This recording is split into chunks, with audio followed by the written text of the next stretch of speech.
All charges have been withdrawn against the 141 students and workers from the University of Johannesburg.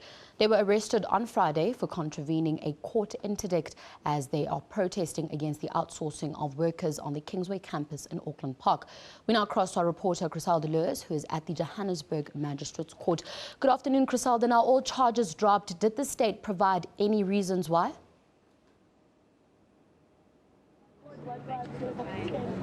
Well, that's right, Tabile. The charges against all 141 of the students and workers from the University of Johannesburg that were arrested on Friday have been withdrawn. That's been confirmed by the National Prosecuting Authority.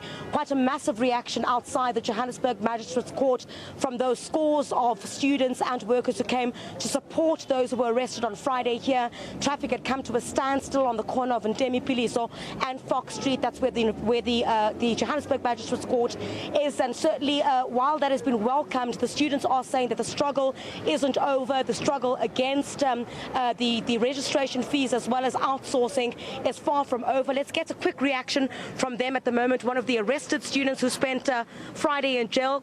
Do you guys welcome this, the withdrawal of these charges or not? We welcome the withdrawal of the charges because for us it's a continuation of the struggle. Like we said, it won't end in jail, it won't end with us being tear gas, but it will end on the table when the visit decide to come to the table. That is where it will end, we believe so. So the demand is still that the Vice-Chancellor come and address you on the issues that are outstanding? The workers and the students are united in one way. We are not going to have any secret meeting. We want the Vice-Chancellor to come and address us outside in the mass meeting. Thank you very much. When I spoke to this gentleman a bit earlier on, he was also extremely vocal about what the way forward is now for students and workers at the University of Johannesburg. You were one of those who was arrested and also injured in the protests over the past couple of weeks. What's the way forward for some of from some of the students?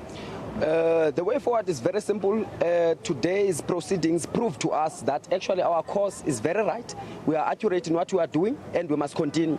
The brutalization that the university has done on my head is only a symbol of a struggle. It doesn't make me a victim, but it makes me a hero in the revolution, and it makes me to ensure that the working class and the mothers and parents in general are united, and we are going there not only as workers and students, but as parents, daughters and sons. Let's speak to some of those parents. One of the workers who was also arrested on Friday outside the University of Johannesburg's Auckland Park campus. Mama, the charges have also been withdrawn today. What is your response to that?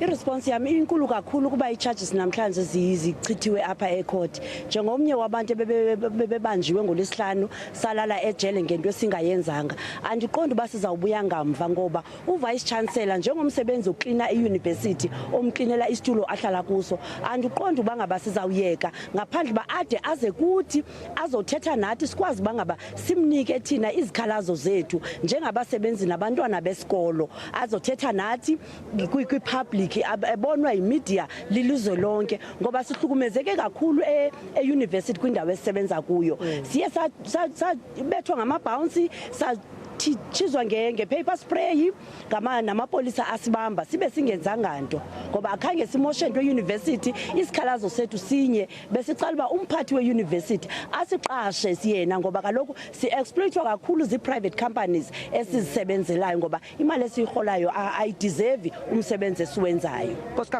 Essentially what she is saying is that she cleans the chair for the Vice-Chancellor of the University of Johannesburg. She deserves for her concerns to be heard, saying that even though they welcome the withdrawal of these charges, certainly that does not mean the end of their struggle. You recall, of course, someone who was arrested live on television when we were speaking to her on Friday. Friday must have been a very difficult day for you as students. You're a PhD student. Certainly you welcome this as well. Sure. Well, I welcome it largely because the charges were wrong and unfair in the first place. I mean, public violence was absolutely not what we were doing. It was a completely peaceful, silent protest. We were kneeling on the floor with our hands above our heads. And even in terms of the contravention of the alleged court order, we've yet to see this court order, this third interdict that UJ is claiming it got against us. They still haven't showed it to us. So really, we have to say, luta continua. There's a lot of things that we still have to win. We have to make sure that every worker is brought back. We have to make sure that nobody is victimized for these protests, whether students or workers. And then obviously there's those substantive demands. We want insourcing without retrenchment. retrenchments. We want guarantees that these workers will be insourced. We want the registration fee scrapped. Yes. And we want people to be able to write their exams knowing that they will be able to get their marks and register for next year. All right, I'm afraid that's all we have time for. Thank you very much there. Certainly quite a lot of reaction coming from the students as well as the workers from the University of Johannesburg saying that the struggle continues. They also plan to march on the University of Johannesburg despite that interdict that was obtained by the University of Johannesburg, you would recall, which led to these massive arrests on Friday. Back to you in studio. Thanks for the update, Crisalda. We'll have to leave it there. That was our reporter, Crisalda Lewis, who's at the Johannesburg Magistrates Court, where charges against the 141 students and workers have been withdrawn.